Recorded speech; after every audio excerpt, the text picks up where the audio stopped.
all kinds of other cosplay books out there. Punish Props has enough. No, Finnick! Hey everyone, and welcome to another edition of our favorite crafting tools gift-giving guide for the 2021 holiday season. This is kind of a roundup of some of our old classic favorites and also some new stuff that might be good for the crafter in your life or if you just want to treat yourself. We've got things at all kinds of price points no matter what you're looking for, and so let's just dive right in. You know, you don't always have to spend a ton in order to get a really useful crafting item. Some of my favorite things on this table, honestly, are the things that are under 10 bucks, and we use them constantly. Probably, I think the most useful thing on here that anytime anyone comes to our house, they are just like, their minds are blown, they've never seen it before, it is so useful, and it's less than 10 bucks, is tube turners. These have been on our list before, and for real, if you do not have these, I really recommend running out and getting them. They're available online, they're available in craft stores. These are from Dritz, I think, and essentially what these are used for is if you've ever had a long strip of like a belt or anything that needs to be flipped inside out and it's a huge pain in the butt, like you can put the safety pin on and try and pull it through with string, but like, no.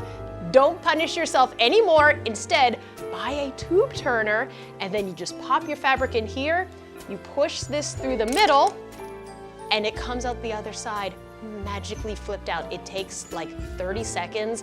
It is so good. They come in all kinds of sizes. This is the 1/2 inch, this is the 1/4 inch.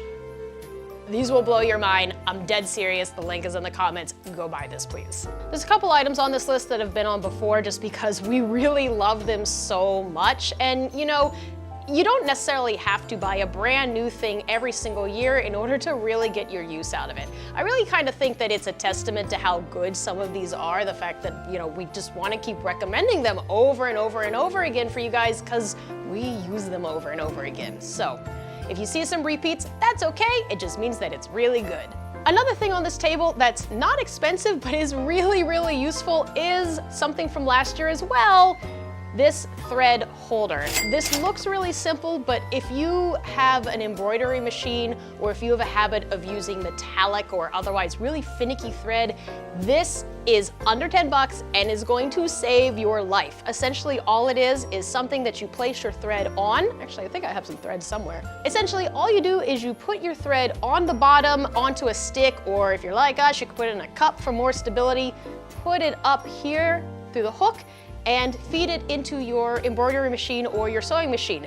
It looks really simple. You know, most machines do have a hook already, but that extra hook and length of thread really helps kind of ease the tension on those really delicate metallic threads, or if maybe your embroidery machine isn't wonderful at maintaining that thread tension. It really helps prevent snagging and snaps, and it's like 5 bucks. I really recommend getting this. Next up, we have something called bias tape makers. And if you're like us and you tend to have a habit of making your own bias tape, you kind of know how annoying that is. You know, you have to fold it once, you have to fold it twice, you have to fold it over again if you're making the double bias tape. It's fine, it's tedious, so why not get something that's gonna make your life a little bit easier? And this is actually a cute little set if you want to get it as a gift for a cosplayer. And you pick the size of the bias tape that you're making, thread in your flat unfolded bias, and out this side, it comes kind of pre-folded for you. You still need to iron it in order to get a really nice crisp fold into your bias tape. It's not necessarily a magic item like the tube turner, but if you make a lot of bias tape, this will help save you a lot of time and probably a lot of frustration as well. Also, they're really cute for gift giving. The last item in the under 10 category I want to talk about is something that is very well loved and well used, as you can very well see here. These are, actually technically I think these are baking tools, but I'm gonna call them clay/baking tools for purposes of this video. This I do not use on cake. What I use these for is when I'm sculpting either clay or if I'm sculpting something like thebra Foam clay is also another great use for these. I really like these more than traditional clay tools because one end is actually silicone. It's really soft, which means that when I kind of scrape it into my clay, I'm not gonna get that annoying hard line. Maybe this is like just my pet peeve. I don't know, that really bugs me when I try and sculpt with clay tools like that. Instead, I really like everything to be smooth and kind of like have gentle lines to it. And also if you've kind of made a mess with your sculpting, you can actually just smooth it right out with that little silicone end. I love this tip, and actually the other tip is really useful as well. Again, instead of a clay tool, which is like a really harsh line on the end, this is a little ball tip, and yeah, I know you're supposed to use it for fondant, but I love using it for clay. Speeding right along, we're gonna move into our mid-tier range of cosplay gifts and items, and there's actually quite a few on this table that fall into that this year. The first, I have never put this on the list for some reason, and I was like looking around at the things that I find the most useful, and I was just like, why? I use this all the time, constantly. I have for years and years and years.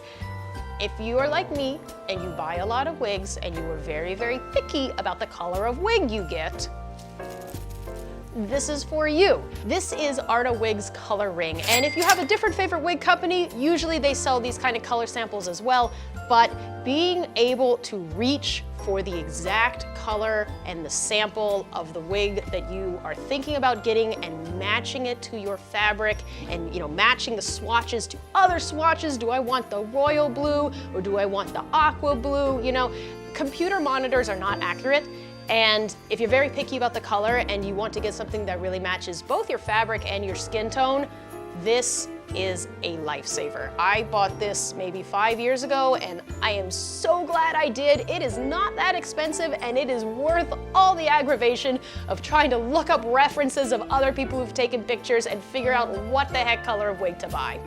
This will save you a lot of effort, and also I think this is a really cute gift as well. It's something that a cosplayer may not have thought that they needed, but when they open it up and get it, yes, of course, what a useful thing for me to buy. Speaking of wig-related gifts, another thing that has somehow not been on this list before that I can remember, I love my canvas wig head. This is so phenomenally useful. You can get wig heads that are the $5 styrofoam mannequin heads that a lot of craft stores sell. They're cheap, they're easy, they're useful, they're great for transportation. But if you do a lot of wig styling, you may find that those styrofoam heads really are not accurate at all. They're actually a lot smaller than a lot of people's head sizes. Most folks have a head size that's around an average of 23 inches around if you measure. Those little styrofoam heads are 21 inches, which means that when you go to style them, you know, say you cut a bob and it looks great on the mannequin, but it's gonna be too short on you because your head does not match that styrofoam head. That's where these canvas heads come in. This one is 23 because that's what my head is, but you can get them in a variety of different sizes. They're also a lot sturdier. You can push your pins in just as you would with your mannequin heads, and the shape is a little more realistic to how a human head is actually shaped. So last year, one of our holiday items that we talked about was the Famore big old boy shears. These are cool, but I'm not gonna talk about them this year. Instead, I'm gonna talk about a different pair of Famore scissors because this company actually makes a ton of different, really high quality, super useful scissors. Specifically, these two that we use constantly for embroidery, but honestly, any kind of thread cutting, these are wonderful for. If you are the kind of person who either does embroidery or who is constantly having to snip loose threads off of your seams after you finish sewing and it drives you insane, especially like trying to get your scissors in there and it takes you a while to do it, these are for you. I love these. They make my life very, very easy. They're small and they're really easy to kind of get into the flat of the fabric so you can kind of just slide in there and cut those loose threads out. This one is called the double curved machine embroidery scissors, and as you can see, you can just kind of slide along the flat and cut anything that's sticking out above your fabric. And this one is called an easy hook and snip. And it's kind of the same idea, but it's so small that you can really get it into any kind of little nook and cranny. Both of these are about 20 bucks and they are so worth it in my opinion. We've talked about rulers in other years, and the one that I really want to highlight this time is this Olfa 6x24" frosted ruler. This is about $30 and very, very worth it in my opinion. It's the one that I keep using over and over at this point. You know, we have the French curve, we have some other clear ones, but like, I like how big this is. This is kind of unusual to find in rulers, and just there's something about how sturdy and also how wide it is that just makes it really convenient for marking off fabric. Like what I especially love to use it for is if you need to make strips of something and say it needs to be 4 inches tall. You can't really do that with another ruler unless you like mark, move it down, mark, move it down. With this, essentially, you just put it where you want it and just bloop, move it down onto your fabric because it's so wide, you can do that. It's very convenient, it's a great size, I love it. I very much think that it is a worthwhile buy. Another newcomer for this year is actually not a crafting supply, but a storage supply that we find really, really useful. A couple years ago, we started getting really aggravated with all of the mess that was just everywhere in our craft room. Like, I'm sure all of you can relate to this, how when you're working on a project, you know, it has to be out, but where does it go? And so what we've started doing is actually storing all of our active stuff that we're using to make our current cosplay in bins and bags of some kind. We started out with a laundry bin, that was fine, but we have upgraded to these really cute, really inexpensive little boxes. They fold up when you don't need them, and they're modular, so they fit in a lot of IKEA style furniture, but these ones are not IKEA. These ones are way cuter, and they're really inexpensive for a pack of 4 on Amazon. They fit our room really great. They go in our big old giant standing table, and you can just seriously put in anything into these. Like, I know I said that we like to use them for our current projects that we're working on. So, you know, say I'm working on a petticoat. Boop, you just put all of the petticoat supplies and fabrics into this bin until it's time for you to be actively working on it again. But, you know, we also use them just for general storage too. Like, we have one for patterns, we have one for wigs. They're very, very fun and great if you're looking for a cool way to organize your craft room. So y'all have seen this before. I talk about this every single year, and if you still don't have one, it's time for you to get one. This is a heat gun, for anyone who is not familiar, but specifically it is a heat gun from the hardware store. You know, I'm very much an advocate of not getting the really cheapy $15 kind of blue crafting heat guns that you can get from craft stores. Yes, they work technically better than a hairdryer, but they're gonna burn out really, really quickly, which, you know, is not good for your money, and also, frankly, it's kind of a little dangerous. Instead, it's worth the extra 10 bucks to buy one of these types of professional level heat guns. This one is from Wagner, but there's a couple other brands as well. I actually really like this one a lot because it has what's called a cool down function. And, you know, we've only got 2 different modes, which is blow a lot or blow a little bit, but then we've got a cool down, which means that it's going to cool off when you're done with it, and it's going to really extend the life of your heat gun and also make it safer to more immediately put away. It also actually sits up like that and is very convenient for when you're working on stuff. If you're getting into foam work or Warbla or Thibra or any other kind of thermoplastic, you really do need one of these. Highly recommend, very worth your while. This is also a repeat because I love it so much. This is something that we discovered last year, and it is called the CosTools Channel Rail. Now, CosTools makes a lot of different types of cutting tools for foam specifically, but this one is just like, I didn't know I needed it, but then I realized how much I needed it, which is like exactly the correct type of crafting item to buy.